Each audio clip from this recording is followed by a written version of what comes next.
All right, guys, welcome back to the Sex and Bacon podcast. Today's episode, I have with me the lovely Katie Rudland. And today we're going to talk all things sexuality, spirituality, human design, and really kind of dive into that. So thank you for being here, Katie. Thank you for having me. And yeah, I'm looking forward to diving into it all with you. Yeah, for everybody listening, can you just give us a little bit of background, I guess, what it is that you kind of work with, your area of specialties, and kind of how you got into it? Yeah, I've got a background, I suppose, in beauty, holistic, and the wellness industry. So I spent a lot of my career working within that field. I've always been very drawn to more the inner healing and spent obviously a lot of years listening to a lot of people's Mhm. stories and life experiences. And yeah, I was really drawn to the inner healing. And then from that, I kind of evolved into studying and going more into coaching. So I did NLP and then, yeah, ventured more into like my own kind of healing as well. And my own healing has involved working through sexual trauma. So then that was quite a journey in itself, working through that and then going kind of the other end of that through sort of like liberation and working with like spirituality and sexuality Mhm. and tantra healing and all this kind of work. So it's kind of evolved with me as I've evolved and kind of expanded. The more kind of inner work I do, I suppose, the more I'm learning and teaching and sharing with others. So, can we just talk for a second kind of about sexual trauma and maybe for people listening? Because I know that obviously we know on the extreme side and the extreme end of what a sexual trauma could be. But can we talk about maybe some of the other things that would be considered a sexual trauma that, say, would affect us in relationships, affect us kind of in our own sexuality, embracing sexuality, and just having like an openness towards sex and itself? Because I know over here, it's still considered a very taboo topic to talk about, and to even just be able to have open conversations about those things. So, if we can kind of just set, I guess, what that looks like as far as when we're talking about sexual trauma, when people are thinking about what that might be, that if they have it, what they would need to be healing from, and what that looks like. Yeah, I suppose like a lot, it's so different from everyone, and everyone's experience is so Hmm. individual, and so it can be really quite extreme or even not so much, and it doesn't need to be this grand thing almost, because a trauma can be something really quite small a lot of the time, but it's held or it's stored and it's suppressed a lot of the time. So I feel it can be this energy of suppressing, of Hmm. like using the voice and sharing when maybe something doesn't feel okay. And I find a lot of people recognizing that actually they maybe said yes when they didn't want to, and this kind of their body kind of was saying no, but they went and said yes through Okay. pressure or whatever it may have been for them, but they maybe didn't want to. And even so in a relationship, in a relationship with a partner, like you may say yes when you don't want to say yes, and this kind of thing. So I feel Hmm. it can come through in a lot of forms, in a lot of ways, and it's so individual for each person. But yeah, I feel just spending a lot of my years listening to people and their shares, and just seeing how common it is, how common sexual trauma is, and how Hmm. little it is actually spoken about, and how so many people are affected by it in one way or shape or form, which is individual to them, of course. But yeah, I think it's been a undiscussed topic, I suppose, for quite a while, and actually Hmm. learning what sexual trauma even can be.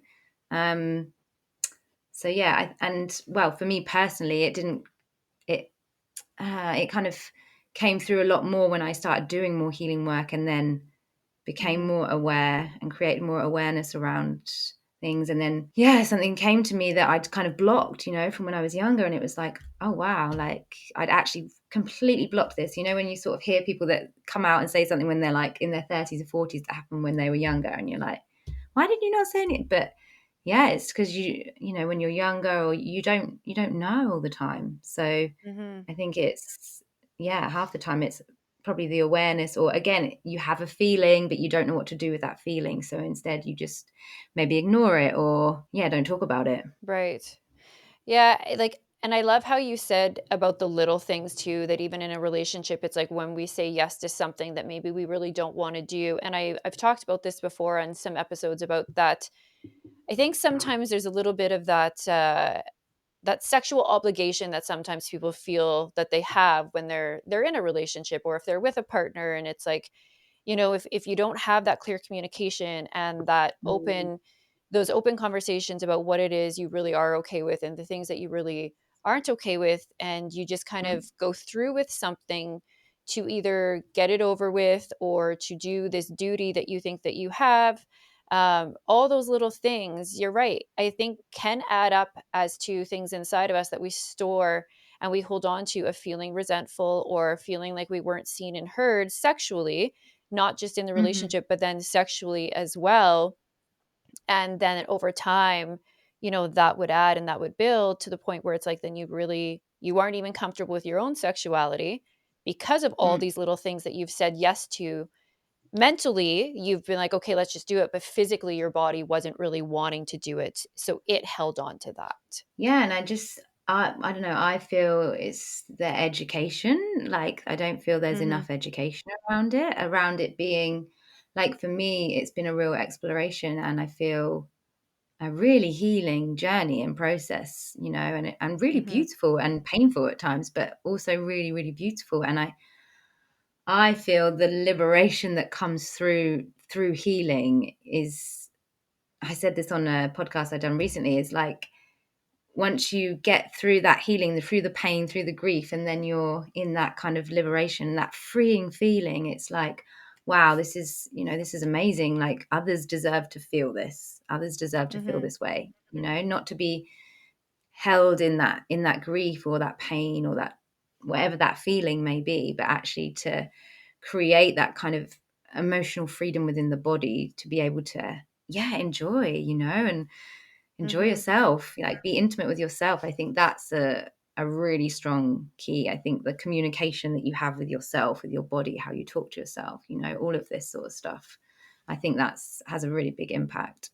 Yeah, absolutely. So when we talk about sexual liberation or just liberation in general, like what does that actually mean for, so from some people listening, they're probably thinking, okay, well, I don't know what that would look like or what that would mean. Mm, And I think mm, there's the very far end of it of like, okay, I'm sexually liberated, which means I'm free with my body, I'm free with, my sex life.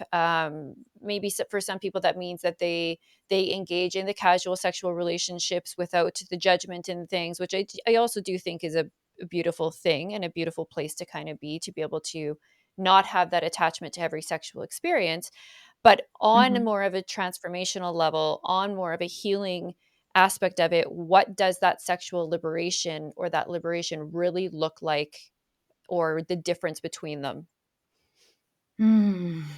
Yeah, well, for me personally, it's been, just a journey of creating what I feel is freedom in the body, like emotional freedom in the body, space in the body, and deep connection with myself, Mhm. like this real interpersonal kind of awareness within me, within my body, within my feelings, how my body responds to that, like the communication that I have with myself and my body, and then how that then is displayed in the outside world with others and how that then Mhm. interacts with others. And I guess for me, it just feels like a very inwards journey, but then that creates that ripple effect, in the outside world. And then you see that Mhm. happening connections and you're kind of met at that level with that energy in it. And that's amazing because it's I guess, it's a freeing feeling. It's a feeling of freedom in the body. I'm not constricted. Mhm. I'm not restricted in this pain or in this, whatever it may be. But I've like my body feels more fluid and more receptive from having done all of the healing work, I suppose, and really Right. got to know myself in that process. Like really got to know myself, and I think that's, I believe, a big thing at the moment is this disconnection that so many people have with their Mhm. bodies, with feeling things because they don't want to feel or they want to ignore it or suppress it. And actually, there's so much beauty in feeling, and it's Right. really healing as well. Yeah. So it's really tapping into kind of that feminine energy that we have, and knowing the things that we're into, and feeling, what our body is responding to, what it's not responding to, the things that we do kind of like, and maybe honoring that a little bit more, and the things that maybe come up that feel stuck or that feel like it's an issue, but really then diving into trying to get to the root of that and healing those things. Mm. Yeah, Mhm. because again, like even with some trauma, like what we may know, what we think or feel to be safe, let's say, might not Mhm. actually be what is our truth in safety. For example, like if we've been taught safety to be actually something that's maybe quite dangerous, but that's what we know, Mhm. it's kind of learning to, yeah, in a way, like decondition from stuff that maybe we were conditioned with that actually isn't our stuff, that isn't our truth or what we feel or what we believe, and actually getting to the root of, yeah, who we are and what is right for us as an individual, rather Right. than kind of, yeah, society That makes or sense. other people's opinions, or how you've been, yeah, Yeah. So you are in the UK, correct? yeah, yeah. And like I'm in Canada here. So do you find that even there in your guys's upbringing that there is still a lot of social stigmas, and sex is more taboo, um and it's something that is kind of, not talked about and more closed off compared to, say, Mhm. other cultures? Like I know here in Canada, that's what it is like here. But for you guys Mhm. over in the UK, like, is it something that is Mm. more freely expressed and accepted, or no? I guess to me, I feel like it is because that's where I feel I'm at. So I guess I'm connecting with people Mhm. that are also that way. So I do feel it, but Mhm. on a grand spectrum as a whole, like I was living in France and Spain for a year recently, and I just came back in December last year, and it's such a different energy there. There's much more passion. There's much more. I feel the UK is quite rigid and cold in Mhm. that sense, and I just feel like, again, like the education of sex and how it's been portrayed or taught to us just hasn't been in a very healthy way in my eyes. Like it Mhm. how it's just, yeah, when I think back to like how I was taught about sex and things, I'm like, wow, this is, yeah, like how the systems teach it is just like, to me, after going on a very spiritual journey with it, it's a really sacred act, and it can be a ritual, and it can be all of these amazing, beautiful connections. And yeah, and I just feel that just didn't exist, or at least I didn't know about it when I was young. It wasn't, Mhm. yeah. Yeah, I think the same as here. It's kind of very there's a huge aspect missing from education about it. Um, I think the big part that I find the most challenging to deal with is it seems like sex in every way, shape, or form is accepted when you're in a relationship. But when you're not in a relationship, there seems to be that heavy disconnect of judgment towards men and women, more so towards women, about, Mm, their sexuality, them wanting to enjoy a sex life still in some capacity, but yet they're not in a relationship. And the reality is, a majority of women aren't in relationships like they used to be, and so there seems to be that very closed idea that, for a woman to embrace her sexuality, to honor and enjoy pleasure and orgasms, that you still cannot do it with multiple partners, that you still cannot be this person that's out there enjoying dating, casual dating, if it's including a sexual relationship with men that you're not in a serious relationship. And that's where I think I struggle, and I have the biggest issues with, I guess, the way that people view sex and your sexuality, is because, I mean, I even have friends who haven't had sex in 2 years or 3 years. And, it's because of the programming of what they were raised to believe, that, it's meant to be with a partner and somebody that you're going to be with, either marry, kids, whatever. But I mean, most of us are in our mhm, 40s mhm, anyways. So some of those things are past.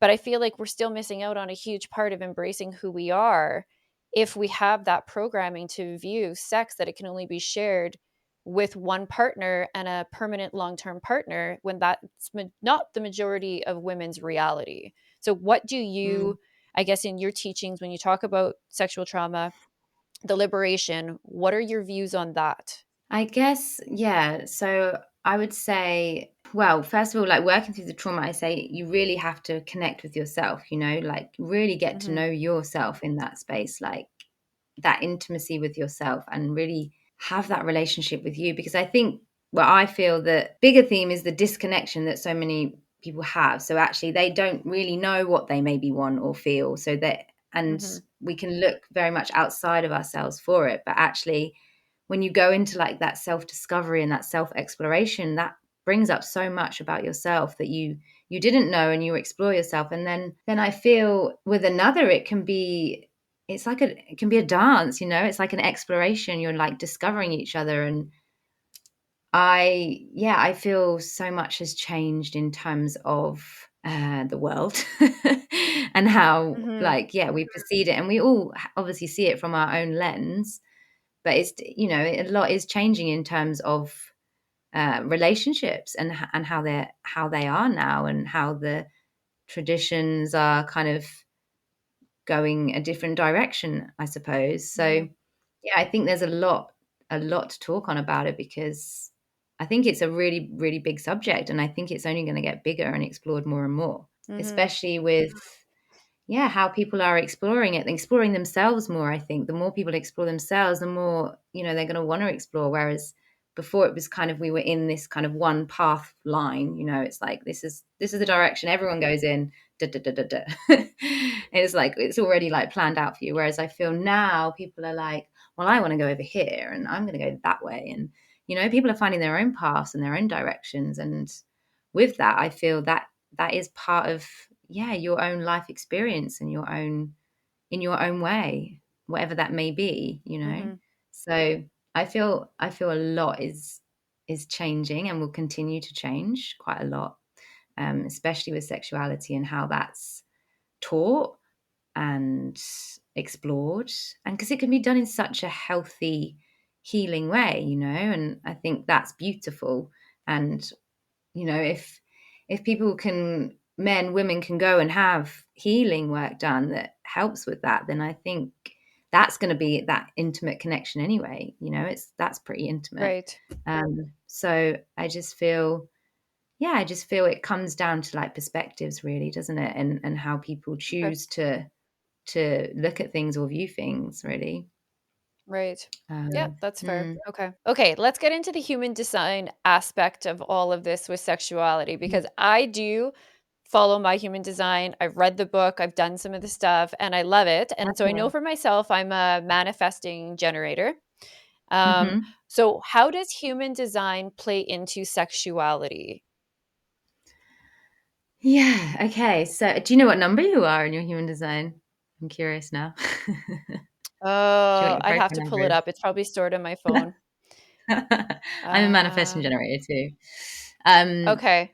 Can't remember. yeah. Well, they have obviously different gates and channels. So even like with Mhm. astrology, you can look at your astrology, and you can, depending where you've got certain signs and all of that, you can see your sexuality in that. So for me, human design is like another extension or another system, that you can look into in that realm and in that respect. And with the channel, so I have the channel of fertility, and the channel of sexuality. So it's such a theme in my life. And I guess as I got older and explored all these avenues, it was like, oh, this makes sense. Like, this is really kind of where my life is going in terms of what I'm working on myself, and then in turn, like sharing and teaching others. So for Mhm. me, human design, I find it fascinating, because a lot of people's authorities are where they respond from, depending what type they are. If you're like a sacral, that sacral energy, you can work with that sacral energy. It's your generator, it's your motor. And I think this can play a huge part in how we view sexuality and how we look at sexuality. And it's got a different aspect in it in terms of working with like the nine center being rather than the seven center and the chakra system. So I don't know. I Mhm. feel I feel it has a lot of value in it, and I think there's a lot to learn in that sense as well if you work with that as a system and what it can teach. And there's certain channels that are like tantric channels, and yeah, there's a lot to look into with human design, I feel. And yeah, I feel it provides a lot of knowledge and wisdom. Is that something that people can just kind of, if they plug in their information and they start reading, basically I know that there's stuff that you can find online that shows Hmm. some stuff, but is there more clear information though that does talk about sexuality? Is that something that somebody would have to dive into a little bit deeper, like say with a coach or with somebody to really have like more of an understanding?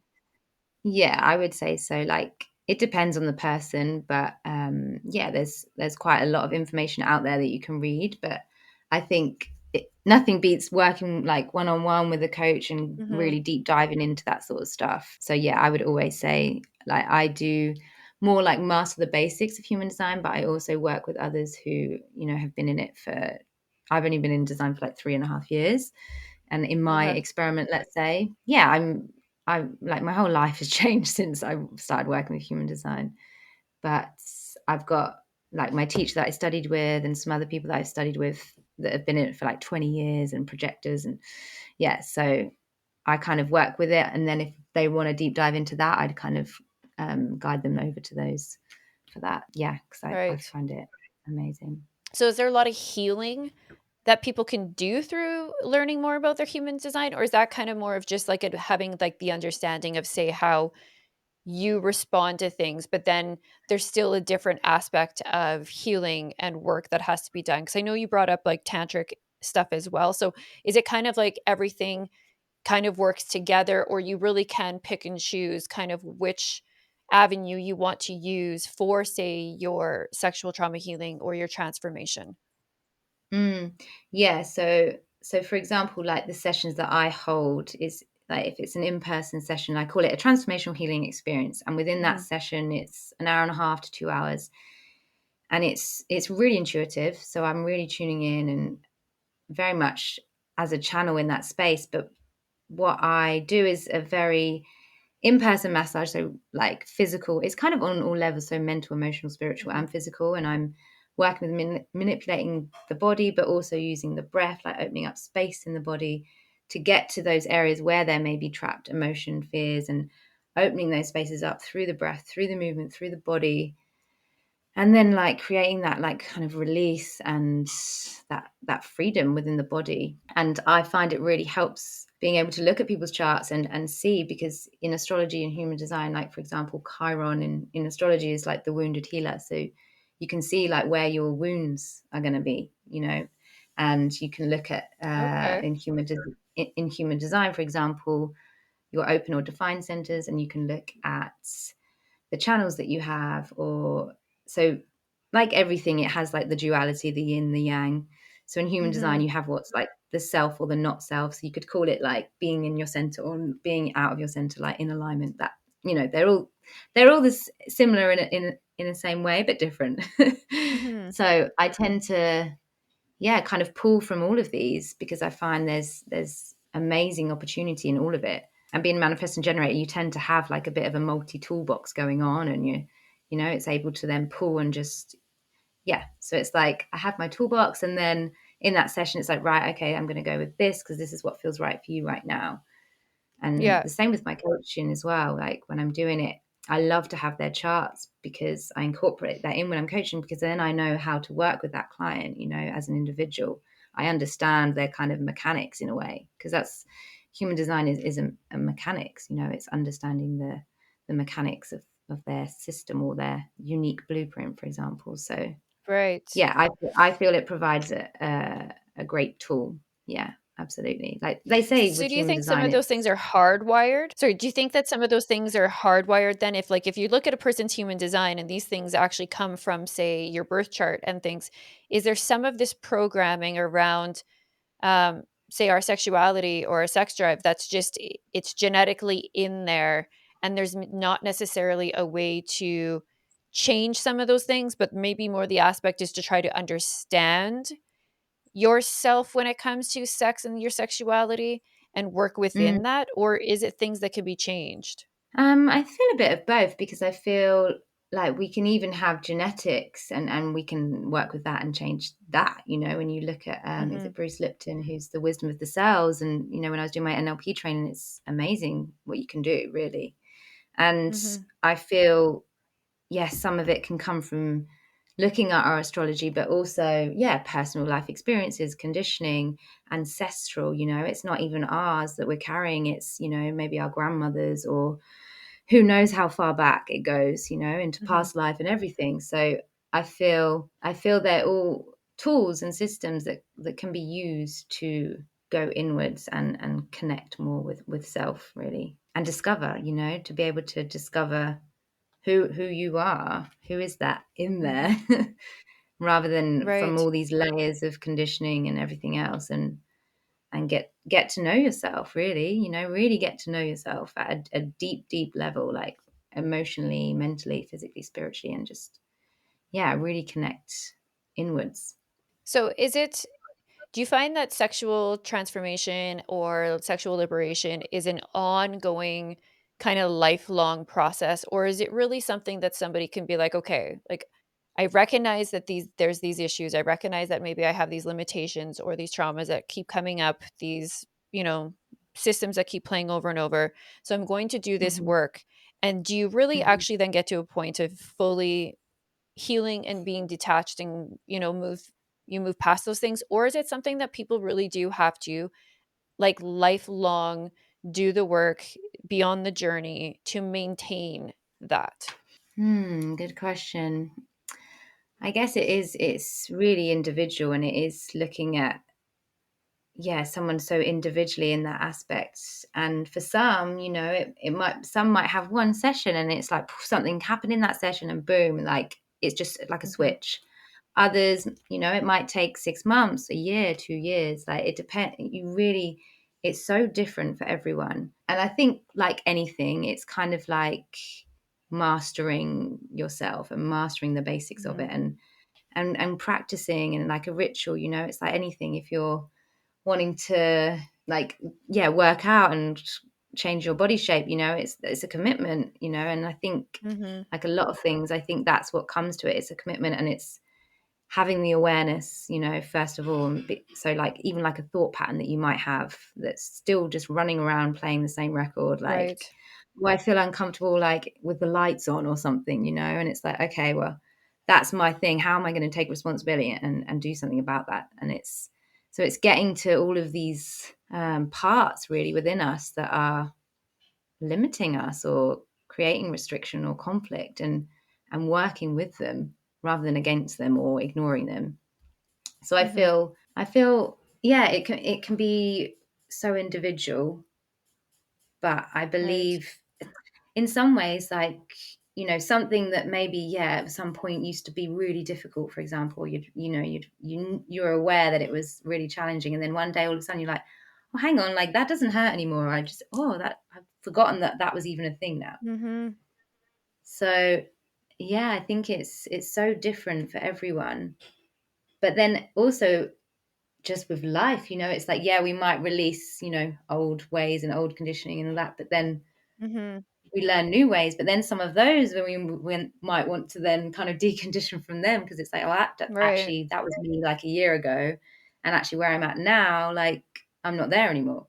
So I feel like it's a constant journey of kind of, I don't know, like life, death, rebirth that we're on, is just this kind of transformational journey of kind of exploring, and like everything's always changing, isn't it? And I think that's what we have to remember, and just honor that, because what we said maybe a year ago, or how we felt a year ago, isn't maybe where we are. And this is where I feel, in terms of like relationships and how we are with others, that's always changing too, and how we relate. And Mhm. yeah. So it is kind of, it is, I guess, almost one of those things of like the inward work or the journey that you do, and then kind of almost self-assessing and seeing where you're at and seeing how you're feeling when you're having maybe sexual interactions, or you're in those situations again and things are coming up, and being like, okay, how am I responding this time compared to, say, how I responded Mm, before? And what do I need to continue to work on to release these things and get into a place where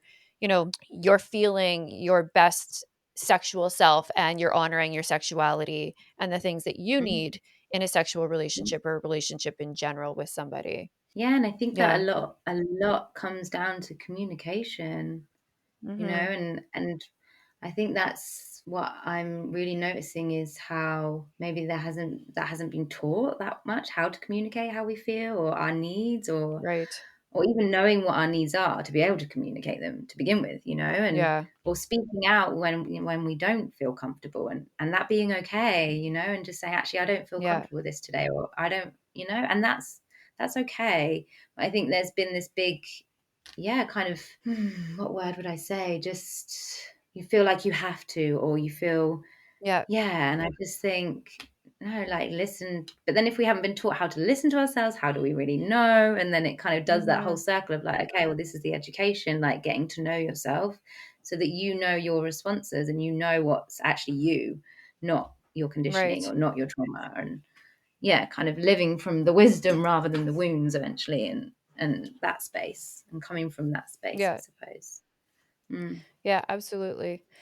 So for people who say are listening and they're maybe just in this new stages of discovery of exploring their sexuality in a more open-minded way or wanting to talk about it with somebody Hmm. and start some sort of a healing journey, what does that look like? Where can people reach out to you? What essentially is it the kind of like the first steps of walking towards that spirituality of a healing journey for somebody's sexuality. Yeah, having, yeah, the awareness first of all, recognizing, because I think and feel a lot of sexual energy is pushed down or held and not Mhm. expressed, but comes out in different forms, as anger or as frustration or all these different feelings. And actually, a lot of people have a lot of sexual energy and just don't know what to even maybe do with it, Right. how to feel it, how to explore it, how to express it. So I think it's really getting in tune with yourself. And so that's, yeah, what I tend to work with people is, okay, like, let's get to know you. And through that, that's either, yeah, I do in person, depending on, because I tend to travel a Mhm. bit as well. So it depends where I am. So I'm in Scotland at the moment, doing some sessions here. But yeah, it can be online. And, there's so many different tools and systems that you can use. But one is like really important one, I feel, is this intimacy that you have with yourself. How are you talking to yourself? Okay. Are you talking to yourself like not very nicely? And how do you respond when you see yourself in the mirror? Like, are you like enjoying seeing yourself? Do you enjoy being seen? Because if you don't enjoy being seen, but then you're expecting others to see you, it's kind of like, you know you're hitting a bit of a wall. So Mhm. it's like, okay, how can I embrace and feel all of this that I already am, and love that, and this self-love and building. I think it's really building this relationship you have with yourself. And that's where I always begin. It's all about building and creating and having this Mhm. very intimate relationship with yourself, because then Yeah. you can meet others at that level and you can explore that with another, and it can be really beautiful, it can be really healing. And yeah, it's an incredible discovery. I just think there's no better gift you can give than to yourself, to learn about who you are. I Right. think it's yeah, you spend, I always say, like, the longest relationship you'll ever have is with yourself. So Right. it's pretty good to get that one, in a really harmonious way. And then that just has a ripple effect, I feel, on Mhm. all your relationships. And we have relationships with everything, with food, with money, with sex, with lovers, partners, friends, like, we have a relationship with everything. So I feel creating more peace, balance, harmony in the relationships that you have with yourself ultimately then Right. creates that externally. No, it's so true, right? Like what we do internally really does carry over into all other aspects of our life. And I think our sexuality, because it is something that so many people struggle with in general, of understanding their own and understanding sexual healing, what that means, is probably one Mm, of the most important ones that it's like we could start to do for ourselves. And it does come through with self love and the body absolutely. positivity and acceptance of ourselves and the way that we look and the differences between ourselves as women and Uh-huh. working on those things, right? Yeah. Hmm. Absolutely.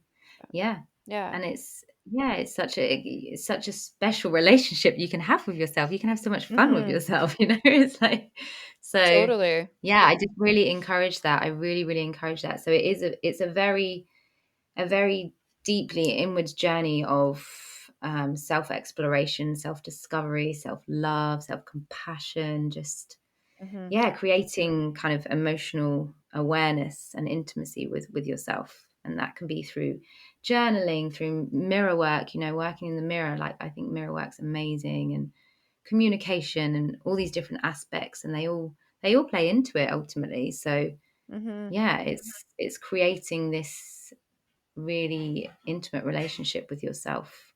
And through that discovery, you know, you're discovering so much about yourself. And it's like, "Ah, I didn't know this about my this and this feels really good." And recognizing what feels good, what doesn't feel good, and where that comes from. Mhm. Is that you, or is that a belief or a thought, you know, from someone Right. else? And yeah, really getting to the core of like yourself.